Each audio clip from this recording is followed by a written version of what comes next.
You don't want to impose your system onto other peoples and other governments. What might work for you might not work for us. Yeah. What we want might not work for you. People talk about freedoms and liberties and so on. Maybe our identity or our thinking of freedom is different.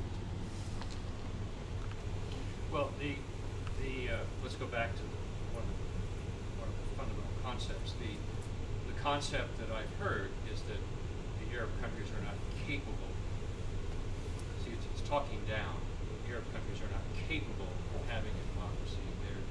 They're based on tribal relationships, chiefdoms, historical ruling families, and that's never going to change. Well, give us a chance, maybe we will change. If we want to. Maybe it doesn't work for us that way. I mean, the comment is very degrading, and I don't mean to imply that I believe it. I'm just parroting back. It's not just the comments that are degrading. The comments that are degrading, you see the same thing in films. Whenever there are films or anything and there's an Arab character in the film and so on, it's always the bad guy, it's always the guy who doesn't know what he's doing, it's always that everybody in the markets, even in films that are supposedly set in modern times, people are walking in camels around the Arab cities and they're running to steal from the foreigners and they're running to do this. It's all over. In the books and the papers and in the films and everything. It's a stereotype that has been put, and that's what people who haven't traveled expect to see. And that's what we rely on you and go back and tell them that's not the way it is. There are no camels running around the center of Cairo. Well, not in most cases, but not in most cases. But no, that's it. And it's not that. And that is the whole idea. But it is a stereotype, and I think it's promoted extensively by the media, by even the films, by a lot of these things. And it's always the Arab character in the film is always the stupid guy who doesn't know what on earth he's doing, always falls into traps and always does this and always does that, and easily lured and easily done that. And that's how it's always portrayed in films and books and everything else, in the media, and accordingly, it's the same scene on politics. Let's talk about the media for a second. Al Jazeera has been panned in America as being a right-wing, anti-American news outlet. Sure. What's your view? That just clearly shows the absolute freedom of speech, doesn't it? Does it?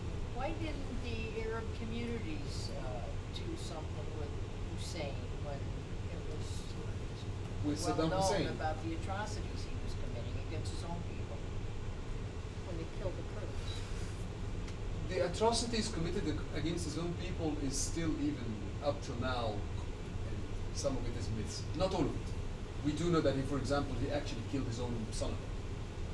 That's why, but we don't know the situation behind. But similar things are happening in other parts of the world. It has to be, if change is to be applied, it had to come from within the Iraqi population. It's not our right to go in and tell them what to do.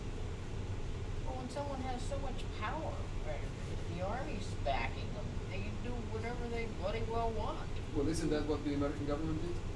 They had so much power and they had the army to do it, and they went in, and it wasn't even an internal affairs, it was an external affairs. Well, but they did. But Waterboarding and. But let's, as I Oh, said, that's I think we talked about this topic fine. It's not It's like right. gassing a whole village. It's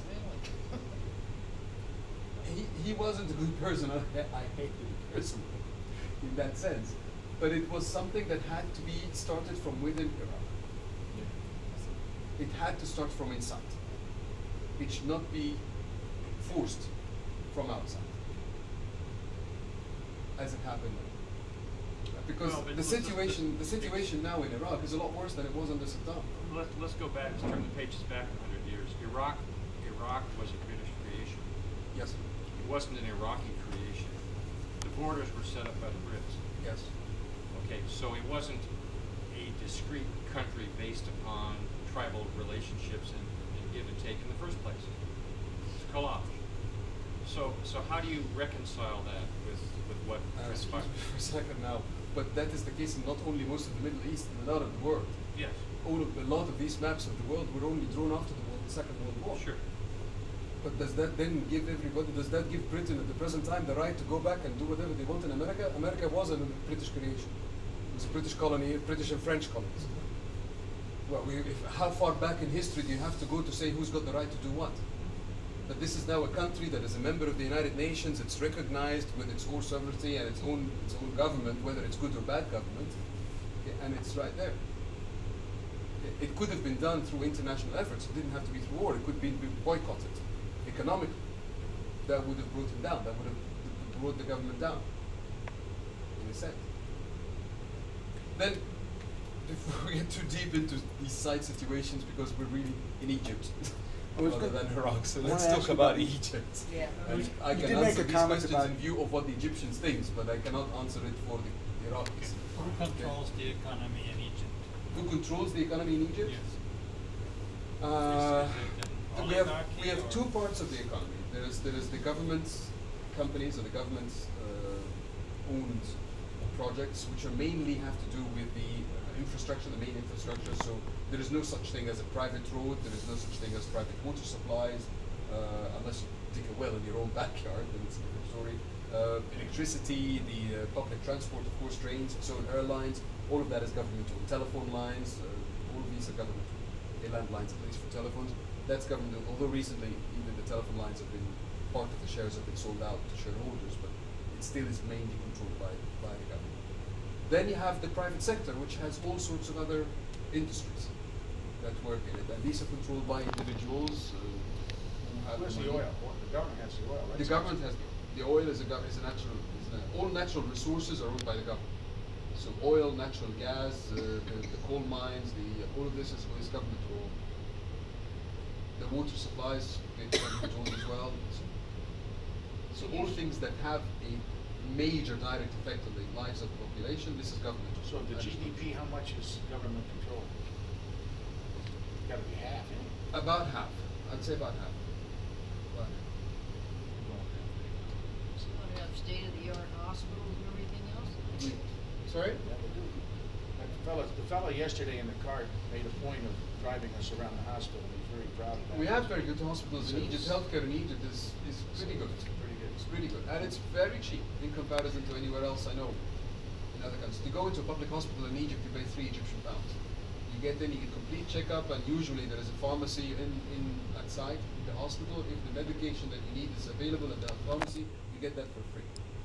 Okay? And you've already seen the medicine in the pharmacies and even private pharmacies in Egypt, it's all subsidized. The price of most drugs in Egypt is ridiculously cheap that people actually abuse it. Because it's so cheap, you just buy, you have a slight cough, oh, let's go buy some cough medicine. How much is a cough medicine?